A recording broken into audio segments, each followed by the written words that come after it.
आप ये बड़ा इमामबाड़ा देख सकते हैं, इसकी खूबसूरती देख सकते हैं, इसका आर्किटेक्चर देख सकते हैं कितना प्रभावशाली है। इमामबाड़ा अपने आप में अद्वितीय छवि को समेटे हुए है। ये अपनी खूबसूरती के लिए पूरे देश दुनिया में जाना जाता है। लोग देश विदेश से इसको देखने के लिए आते हैं।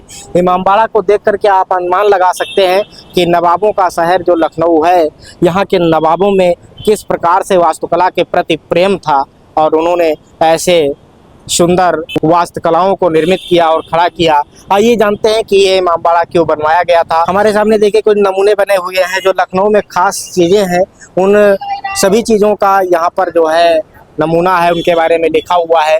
चाहे पक्का पुल हो, टीले वाली मस्जिद हो, बड़ा इमामबाड़ा हो, रूमी दरवाज़ा हो, गोमती नदी हो और ऐसे तमाम चीज़ें। तो आइए बड़ा इमामबाड़ा के बारे में देखते हैं। देखिए बड़ा इमामबाड़ा का ये परिदृश्य है। देखिए लिखा हुआ है बड़ा इमामबाड़ा। ये बड़े इमामबाड़े का चित्र है। बड़ा इमामबाड़ा जैसा कि मैंने आपको बताया है कि ये सामने बना हुआ है।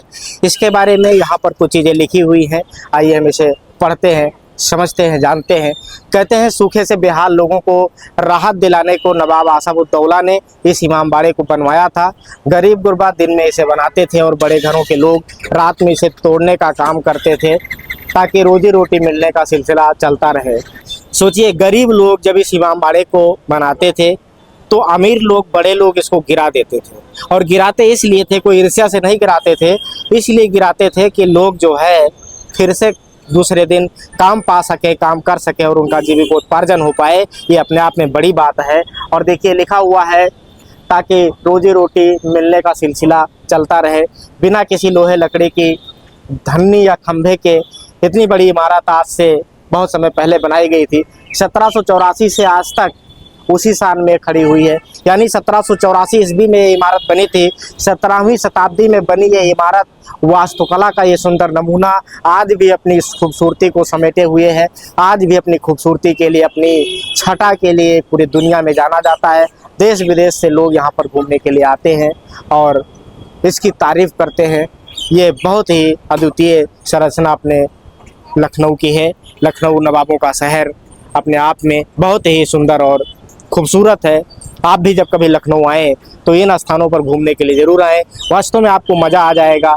आप इस बिंदास इमारत को, जो बेबाकी से इस चीज़ को बयां कर रही हैं कि 17वीं 18वीं शताब्दी में भी हमारे देश की जो वास्तुकला थी, वो वास्तुकला कितने चरमोत्कर्ष पर थी। उस समय के लोग इस तरह की इमारतों को बनवा करके भारत को और सुंदर बनाने का काम कर रहे थे। यहाँ से आप देखिए तो ये रूमी दरवाज़ा है और वो घंटा घर आपको दिखाई दे रहा है। देखिए बड़े इमामबाड़े के बीच में ये रूमी गेट है और इसके बगल में देखिए वो क्लॉक टावर दिखाई दे रहा है, घंटा घर दिखाई दे रहा है।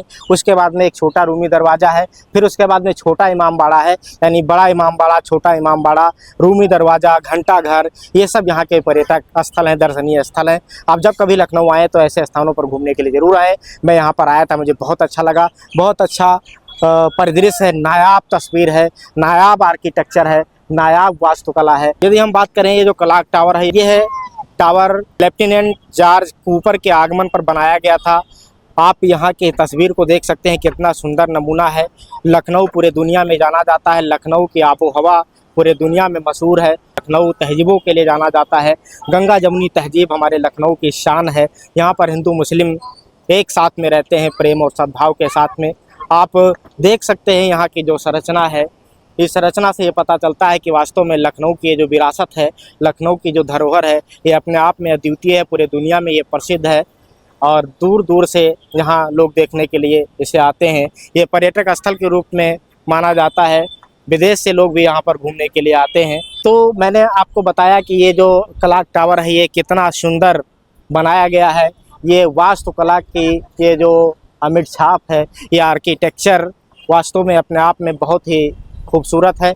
रूमी दरवाज़ा हो, चाहे इमामबाड़ा हो, चाहे यहाँ का रेजिडेंसी हो, ये सब देखने वाली जगह है। ये जो सुनसान आज ये आसमान देख रहे हैं, इस आसमान में कभी पतंगबाजी हुआ करती थी। यहाँ के नवाब गोमती नदी के किनारे कभी पतंगों को उड़ाने के लिए इकट्ठा हुआ करते थे, लेकिन समय बीता, वो लोग नहीं रहे, वो समय नहीं रहा, वो ज़माना नहीं रहा।